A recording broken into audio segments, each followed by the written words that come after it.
કેમ છો વિદ્યાર્થી મિત્રો? એચિવર્સ કોચિંગ ક્લાસીસમાં તમારું હાર્દિક સ્વાગત છે. હું છું અમિત પટેલ અને આજે આપણે જોઈ રહ્યા છીએ ધોરણ 7 ગણિત ગાલા સ્વાપોથી સત્ર 2 માં પ્રકરણ 7 રાશિઓની તુલના પ્રશ્ન 2 વિશે આજે આપણે ચર્ચા કરીશું. કૌંસમાં આપેલ વિકલ્પોમાંથી સાચો વિકલ્પ પસંદ કરી નીચેના વિધાનોમાં ખાલી જગ્યા. પ્રશ્ન 1, એક વર્ગના 20% વિદ્યાર્થીઓ 12 હોય તો વર્ગમાં ખાલી જગ્યા વિદ્યાર્થીઓ હોય. તો કે જે 20% છે ટોટલના 20% છે, એટલે કે 100ના 20%. પણ વર્ગમાં આપણી પાસે વિદ્યાર્થીઓની સંખ્યા નથી, તો આપણે ધારી લઈએ, ધારો કે વર્ગમાં વિદ્યાર્થીની સંખ્યા x છે. હવે 20% છે ટોટલના 20%, એટલે કે x ના 20% બરાબર કેટલા થાય? 12. નાની જગ્યાએ ગુણાકારનું ચિહ્ન, 20% છે અને અપૂર્ણાંકમાં ફેરવવા માટે આપણે શું કરવું પડે? 100 વડે ભાગવું પડે, બરાબર 12. હવે આ x ને એકલો પાડવો હોય તો છેદમાં 100 છે બરાબરની બીજી બાજુ, એટલે કે અંશમાં જશે ગુણાકારમાં, અને ગુણાકારમાં 20 છે બરાબરની બીજી બાજુ, એટલે કે જમણી બાજુ ક્યાં જશે? છેદમાં. અંશ અને છેદમાંથી 0 0 ક્લિયર. 12 ને 2 વડે ભાગો એટલે આપણને કેટલા મળે? 6. તો x બરાબર 6 ગુણ્યા 10 એટલે કે 60. તો વર્ગમાં કેટલા વિદ્યાર્થીઓ હશે આપણી પાસે? 60. પ્રશ્ન નંબર 2, વસ્તુની કિંમત 40 માંથી 50 થાય. પહેલા કેટલી હતી? 40. હવે કેટલી થઈ? 50 થઈ. મતલબ શું થયું? આપણી પાસે વધારો થયો. કેટલાનો વધારો થયો? તો કે 50 માંથી 40 બાદ કરો એટલે કે 10 રૂપિયાનો વધારો થયો. તો કિંમતમાં ખાલી જગ્યા ટકા વધારો થાય. જે આ ટકા વધારો થયો છે 10 રૂપિયા, કોની સાપેક્ષે? તો કે મૂળ કિંમતની સાપેક્ષે, એટલે કે છેદમાં 100. પરંતુ આપણે શોધવાનું છે ટકામાં, એટલે કે ગુણ્યા 100. અંશ અને છેદમાંથી 0 0 ક્લિયર. 100 ને 4 વડે ભાગો એટલે કેટલા મળે આપણને? 25%. તે કિંમતમાં કેટલા ટકા વધારો થયો? 25% વધારો થયો. નંબર 3, એક વસ્તુની કિંમત 70 હતી, તેમાં 20% વધારો થતા નવી કિંમત ખાલી જગ્યા થાય. તમારી પાસે કિંમત કેટલી છે પહેલા વસ્તુની? તો કે 70 રૂપિયા. એમાં 20%નો વધારો, એ 20% વધશે. કોના વધશે? 70 ના 20%. તો આપણે બોલીએ કે 70 પ્લસ 70 ના, એટલે કે ગુણાકારનું ચિહ્ન, 20% છે અને અપૂર્ણાંકમાં ફેરવવા માટે આપણે ભાગ્યા 100 કરવા પડે. અંશ અને છેદમાંથી 0 0 ક્લિયર. તો કે 70 વત્તા 7 દુ 14, તો જે નવી કિંમત હશે કેટલી હશે? 84 રૂપિયા. તો કે ઓપ્શન નંબર 2. નંબર 4, રૂપિયા 500 નું 15% લેખે 2 વર્ષનું વ્યાજ ખાલી જગ્યા થાય. 1500 રૂપિયા છે જે આપણા પાસે મૂડી કહેવાય, પ્રિન્સિપલ, મુદ્દામાલ, એટલે એને P બોલાય. 15% એટલે કે વાર્ષિક વ્યાજનો દર 15%, રેટ ઓફ ઇન્ટરેસ્ટ એટલે કે R. સમય એટલે કે મુદત, કેટલા સમય માટે તમે લો છો? 2 વર્ષ માટે. તો સાદું વ્યાજ શોધવાનું સૂત્ર છે I બરાબર P ગુણ્યા R ગુણ્યા N ના છેદમાં 100. I શોધવાના છે. P કેટલા છે આપણી પાસે? 500 રૂપિયા. R કેટલા છે? 15%. N કેટલા છે? 2 અને છેદમાં 100. અંશ અને છેદમાંથી 2 0 2 0 ક્લિયર, એટલે અંશમાં કેટલા બચ્યા? 5 ગુણ્યા 15 ગુણ્યા 2, તો 15 પંચા 75, 75 દુ 150. તો કે સાદું વ્યાજ કેટલું હશે? 150 રૂપિયા આપણને મળે. પ્રશ્ન નંબર 5, રૂપિયા 800 નું ખાલી જગ્યા ટકા લેખે 3 વર્ષનું વ્યાજ 288 થાય છે. 800 રૂપિયા P છે, 288 રૂપિયા વ્યાજ છે, એટલે કે I. રેટ ઓફ ઇન્ટરેસ્ટ એટલે કે વ્યાજનો દર આપણે શોધવાનો છે, આપણી પાસે નથી. N જે તમારી પાસે 3 વર્ષ છે. તો સૂત્ર આપણે એ જ રીતે લખીશું, I બરાબર P ગુણ્યા R ગુણ્યા N ના છેદમાં 100. R ને એકલો પાડવો હોય તો છેદમાં 100 છે એ બરાબર બીજી બાજુ, એટલે કે I જોડે ગુણાકારમાં જશે. P ગુણ્યા N બરાબર R. તો R બરાબર 100 ગુણ્યા I કેટલા છે આપણી પાસે? 288. P કેટલા છે? 800. વર્ષ કેટલું છે? 3. અંશ અને છેદમાંથી 2 0 2 0 ક્લિયર. 288 ને 3 વડે ભાગીએ એટલે કે 8 9 તરી 27, 1 6. 96 ને 8 વડે ભાગીએ એટલે કે 12 8 96, કે જે વ્યાજનો દર હશે કેટલા હશે? 12%.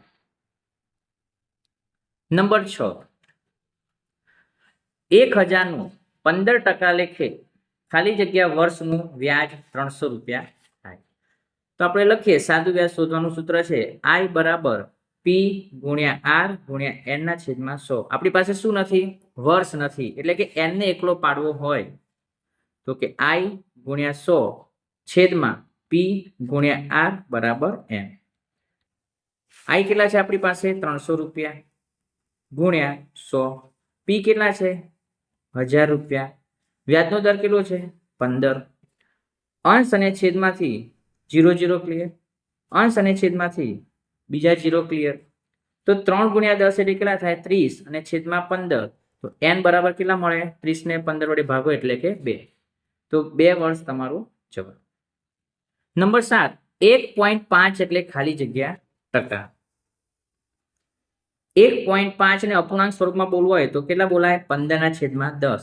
હવે આને આપણે શેમાં ફેરવવું છે? ટકામાં ફેરવવું છે. તો 15/10 તો અપૂર્ણાંક છે, ટકામાં ફેરવવા માટે આપણે એને 100 વડે ગુણવા પડે. અંશ અને છેદમાંથી 0 0 ક્લિયર. આપણી પાસે કેટલા ટકા થયા? 150%.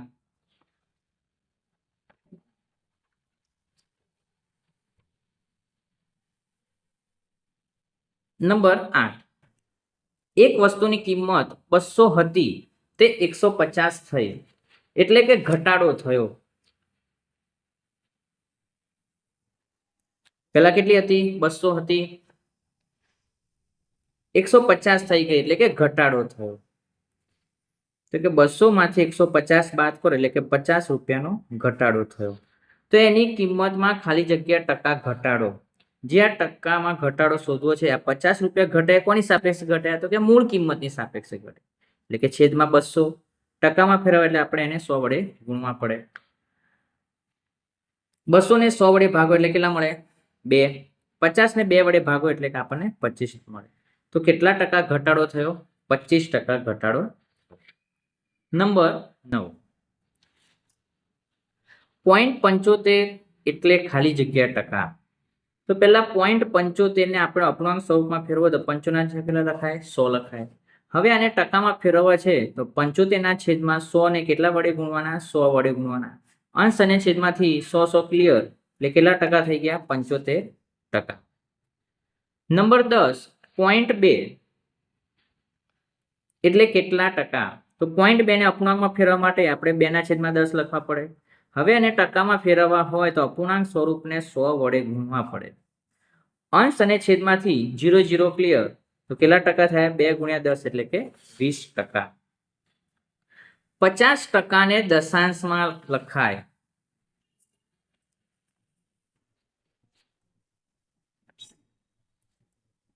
%, એને અપૂર્ણાંકમાં ફેરવવા માટે આપણે 100 વડે ભાગવા પડે, પરંતુ દશાંશમાં માંગ્યું છે એટલે તો સૌપ્રથમ આપણે અંશમાં જે સંખ્યા હોય તે લખી દેવાની 50. છેદમાં કેટલા 0 છે? તો કે 2. જમણીથી ડાબી તરફ 2 અંક આગળ પોઈન્ટ મૂકવાનો અને એની આગળ 0 એટલે એને બોલાય 0.50. નંબર 12, 40%માં કેટલા ઉમેરતા 100% થાય? બીજી ભાષામાં બોલવું હોય તો કે 100 માંથી એ 40 બાદ કરો એટલે આપણને કેટલા મળે? 60%. નંબર 13, 12/75. 12/75. નાની જગ્યાએ ગુણાકારનું ચિહ્ન મૂકવાનું. 75% છે ને અપૂર્ણાંકમાં ફેરવવા માટે ભાગ્યા તમારે 100 કરવા પડે. 100 ના આપણે અવયવ પાડીએ કે 25 ચોક 100. 75 ને 25 વડે ભાગીએ એટલે આપણે કેટલા મળે? 3. અને 12 ને 4 વડે ભાગો એટલે કેટલા મળે? 3. તો અંશ અંશનો ગુણાકાર 3 ગુણ્યા 3 એટલે કેટલા મળે? 9. નંબર 14, ખાલી જગ્યાના 25% બરાબર 5. આ 25% છે ટોટલના છે ને ટોટલ આપણી પાસે નથી. આપણે ધારી લઈએ કે ભાઈ x ના 25% બરાબર કેટલા થાય?